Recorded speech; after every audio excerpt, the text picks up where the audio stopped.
If you're getting interviews but no offers, you're not failing the job search. You're failing one specific part of it, and most professionals never realize what that part is. After coaching thousands of leaders over the past 13 years, we see the same patterns come up again and again. Today, I'll break down exactly why interviews stall and what to do differently so interviews turn into offers. If you don't know me, I'm Portia of Fly High Coaching, where we've helped thousands of executives and professionals soar to their full potential in their careers. By the end of this video, you'll know the biggest mistake high-performing professionals make in interviews, why interviewers lose confidence even when they like you, and how to reposition yourself as the obvious hire, not just a strong candidate. Strong resumes, great interviews, no offers. Here's why. The first reason is that you're answering questions but not solving their problem. Most candidates focus on what they did, not on why it matters to this employer.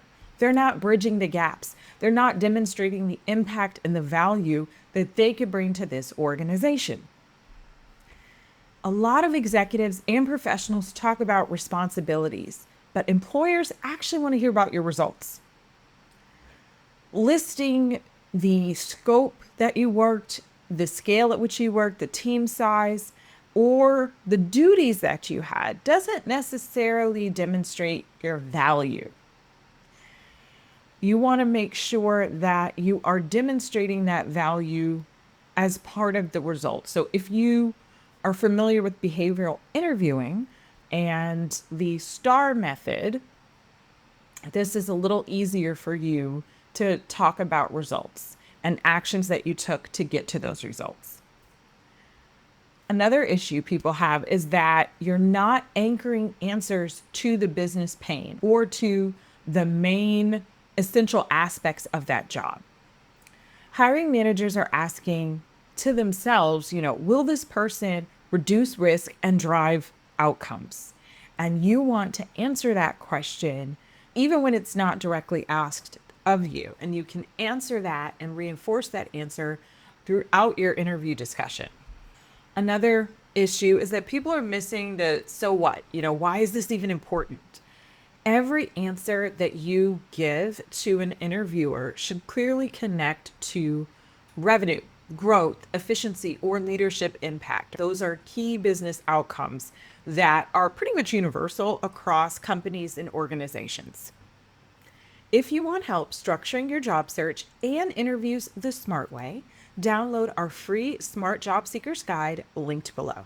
You can also visit our website to learn more about how we support professionals with their interviews and throughout career transitions. A lot of times there's also a lack of commercial or strategic framing. This is when you are just expecting someone to understand what you did and to see how it was important. But even roles that are not closely associated with generating revenue or profit and loss, you still want to translate the work that you did into business outcomes. And a way to fix this is that you want to reframe every answer that you give as the problem, the action, and the business impact. And then from the business impact, how that's relevant to this role that you're interviewing for. The second thing that's important to remember, and this is honestly another really big challenge that I see when people are interviewing, and it's that their story lacks strategic positioning. So interviewers don't hire the most experienced person. They hire who they think is the clearest fit for the job. This can be a challenge for you if your career journey or your narrative feels scattered. So even if you have accomplishments, and they might be impressive accomplishments, if they don't make the connection to cohesive value and a value proposition that you're bringing to the role, someone could completely miss all of your accomplishments and not make that connection.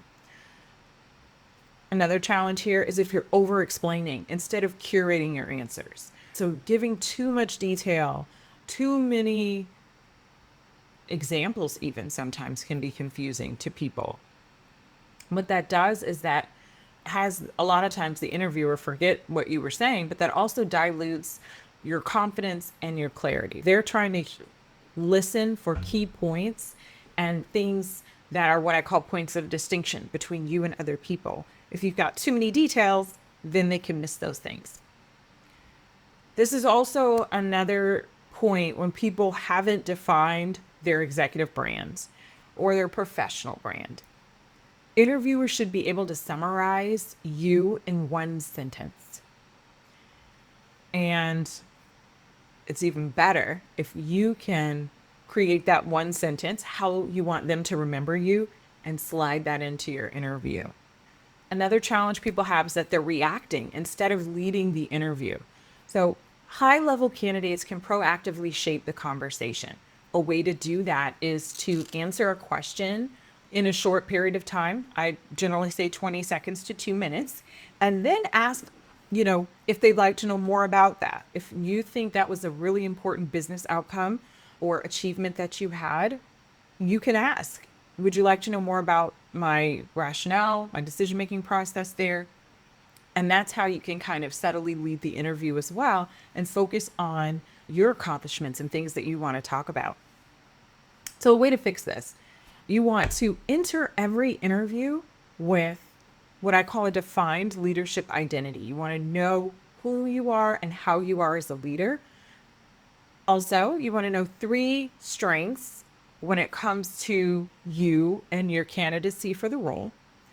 And then 2 to 3 examples or stories that are aligned with this role's priorities. And I generally tell our clients to be proactive and write out those stories before you go into the interview. It can just be in bullet points, it can be in a paragraph style.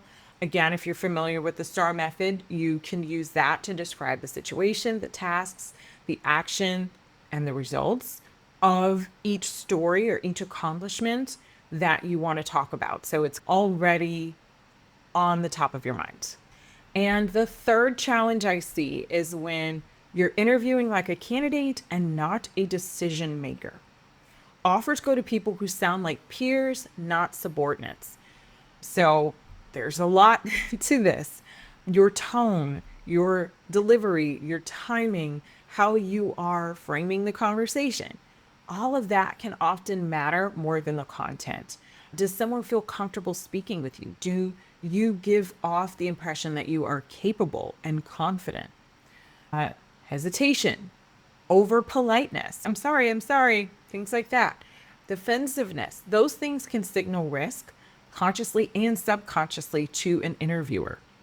A lot of times in this, people are waiting to be evaluated instead of doing the evaluating.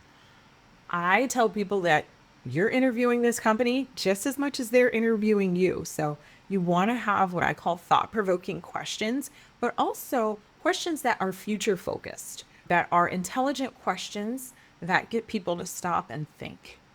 Executives and top performers generally have those types of questions. So you want to make sure you have those going into your interview. Another challenge in this is that people are not demonstrating that executive presence. Presence really equals confidence, clarity, and a calm authority. Are you signaling that with your body language, your voice? Again, tone can also come into play here that we talked about earlier. And then another thing that comes up here is when people are avoiding difficult conversations. Compensation, expectations, success metrics, those can be discussed, but it's about how you discuss those things that make someone feel comfortable, like you're the person for the job. A way to fix this is to shift into peer level conversations and dialogue. And you do that by asking strategic questions, speaking in outcomes and trade-offs. So that's part of explaining your rationale. All of this shows how you think, not just what you've done. So to recap here, if you're getting interviews but not offers, it's usually because you're not clearly solving the employer's problem. Maybe your story lacks strategic positioning, or you're just showing up as another candidate, not a decision maker. Interviews aren't about proving you're qualified. They're about proving that you are the safest and smartest hire in the room.